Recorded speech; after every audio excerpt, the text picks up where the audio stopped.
আসসালামু আলাইকুম, সবাইকে আমন্ত্রণ টিভি ওয়ান নিউজে। আজ রয়েছি আমি জিয়াউর রহমান। ব্রিটেনে ফার রাইট হুমকি মোকাবেলায় সচেতন করার জন্য মুসলিম কমিউনিটি অ্যাসোসিয়েশন এমসিএর উদ্যোগে বিশেষ সেমিনার অনুষ্ঠিত হয়েছে। লন্ডন মুসলিম সেন্টারে এমসিএ এবং দ্য কর্ডোবা ফাউন্ডেশন যৌথভাবে understanding and responding to the threat of the far right শীর্ষক এ সেমিনারের আয়োজন করা হয়। শিক্ষাবিদ, কমিউনিটি নেতা এবং কর্মীদের অংশগ্রহণে এ সেমিনারে ব্রিটিশ সমাজে ক্রমবর্ধমান ফার রাইট মতাদর্শ ও ইসলাম ফোবিয়ার চ্যালেঞ্জ নিয়ে আলোচনা করা হয়। আবু তাহির মুস্তাকিমের রিপোর্ট। সাম্প্রতিক বছরগুলোতে ব্রিটিশ সমাজে ফার রাইট আন্দোলন মূলধারায় প্রবেশ করেছে বলে উদ্বোধনী বক্তব্যে সতর্ক করেন এমসিএর কেন্দ্রীয় সভাপতি ব্যারিস্টার হামিদ হোসেন আজাদ। বলেন, এরা বিভাজনমূলক বর্ণনা ছড়িয়ে ইসলামোফোবিয়া উস্কে দিচ্ছে। তিনি হোম অফিসের তথ্য তুলে ধরে দেখান, মুসলিমরা ইংল্যান্ড ও ওয়েলসের জনসংখ্যার মাত্র 7% হলেও ধর্মীয় বিদ্বেষমূলক অপরাধের 45% সংগঠিত হয় মুসলিমদের বিরুদ্ধে। সাম্প্রতিক সময়ে মসজিদে হামলা ও সামাজিক মাধ্যমে বিভ্রান্তিকর তথ্য ছড়িয়ে দাঙ্গা উস্কে দেওয়ার ঘটনাও উল্লেখ করেন ব্যারিস্টার হামিদ হোসেন আজাদ। প্রফেসর সালমান সাইদ মনে করেন, অর্থনৈতিক অনিশ্চয়তা, রাজনৈতিক বিচ্ছিন্নতা ও ভয়কে উস্কে দেওয়া মিডিয়ার উপর নির্ভর করে জন্ম নেয় ফার রাইটরা। এসব কাঠামোগত কারণ বুঝতে হবে। By talking about the far right, we fall into the trap of forgetting that what is really the case is the mainstreaming of these ideas and values, and then they say they're far right. The real danger is that they're mainstream. How can you tell the difference between some of the policies that are being suggested by Farage and by what has been suggested by the Tories, which has been suggested by Labour? রাজনীতি ও অতীতের কল্পিত গৌরবকে কাজে লাগায় fur right আন্দোলন। তাই তাদের মোকাবেলায় শিক্ষা, মিডিয়া লিটারেসি ও অন্তর্ভুক্তিমূলক আলোচনার প্রয়োজন বলে মত দেন আব্দুল করিম ওয়াকিল।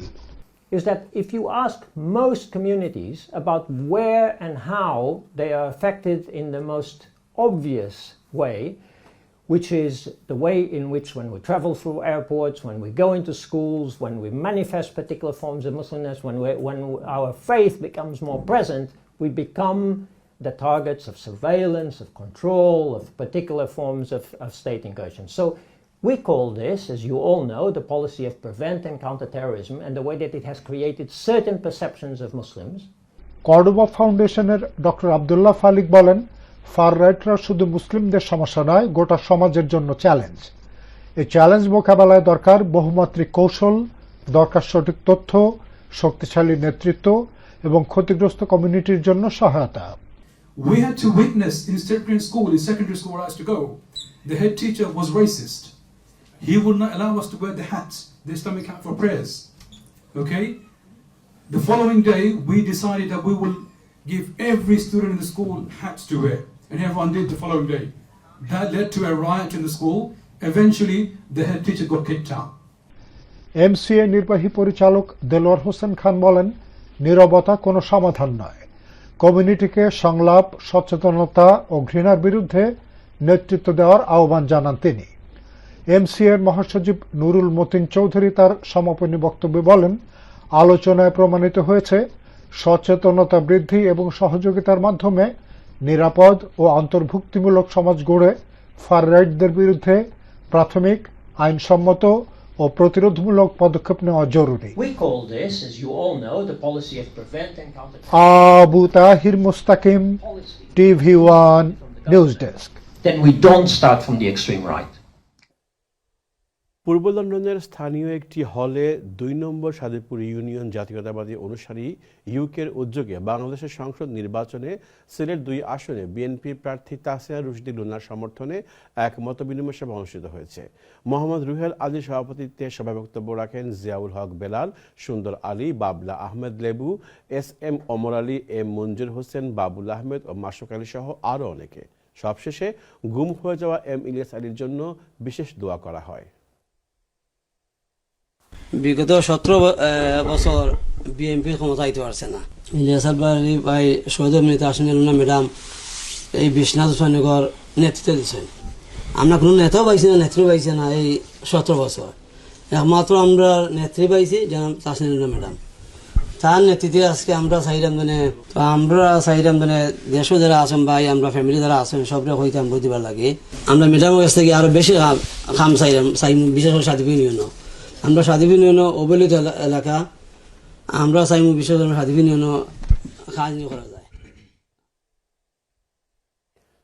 পূর্ব লন্ডনে ব্রিটিশ বাংলা ওয়েলফেয়ার ট্রাস্টের পক্ষ থেকে সুবিধা বঞ্চিতদের 70টি ফ্রি স্মার্ট মোবাইল ফোন বিতরণ করা হয়েছে।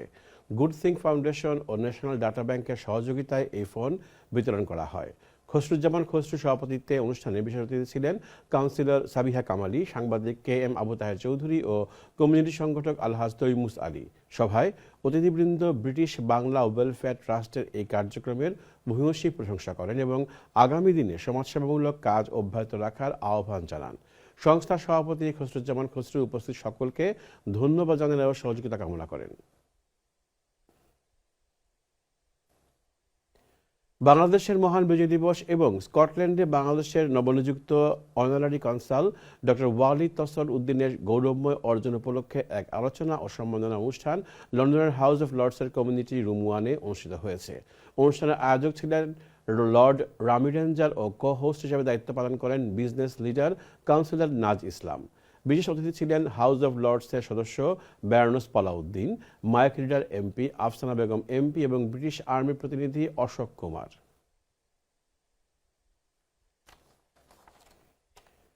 জার্মানি ফ্রাঙ্কফুর্টে শহীদ ওসমান হাদির গায়েবানা জানাজা এবং আলোচনা অনুষ্ঠান অনুষ্ঠিত হয়েছে। প্রবাসী বাংলাদেশিদের উপস্থিতিতে এক আবেগঘন পরিবেশে ওসমান হাদি এবং তার দেশপ্রেমকে স্মরণ করে খালেদ মাহমুদ বলেন, শহীদদের আল্লাহ শহীদ হিসাবে পছন্দ এবং কবুল করেন। ফয়সাল আহমদ বলেন, ইনকিলাব কালচারাল সেন্টারকে এগিয়ে নিয়ে যাওয়া সকলের কর্তব্য। সবাই মিলে ইনকিলাব কালচারাল সেন্টার এবং ওমর হাদির স্বপ্নকে বাস্তবায়ন করা হবে ইনশাআল্লাহ। জার্মানিতে ইনকিলাব কালচারাল সেন্টার প্রতিষ্ঠা করা হবে বলে ঘোষণা করা হয়। শহীদ ওসমান হাদির ইনসাফের বাংলাদেশ প্রতিষ্ঠায় সকলেই ঐক্যবদ্ধভাবে কাজ করার শপথ নেন। শেষে জানাজা এবং দোয়া অনুষ্ঠিত হয়। বাংলাদেশের স্বাদে ও ছোঁয়া, ঐতিহ্য ও আধুনিকতার নান্দনিক সমন্বয়ে ইতালির রাজধানী রোমে আনুষ্ঠানিকভাবে যাত্রা শুরু করল দাওয়াত রেস্টুরেন্ট অ্যান্ড গ্রিল। রোমের প্রাণকেন্দ্র পিয়াজ্জা দেই মির্তি এলাকায় রেস্টুরেন্টটি উদ্বোধন করা হয়। অতিথিদের স্বাগত জানান মোহাম্মদ সাইফুর রহমান ফরহাদ ও শেখ শাহরিয়ার পারভেজ তারেক। এ সময় সামাজিক ও রাজনৈতিক নেতৃবৃন্দের উপস্থিতিতে কেক কেটে ও ফিতা কাটার মধ্য দিয়ে রেস্টুরেন্টটির আনুষ্ঠানিক উদ্বোধন ঘোষণা করা হয়।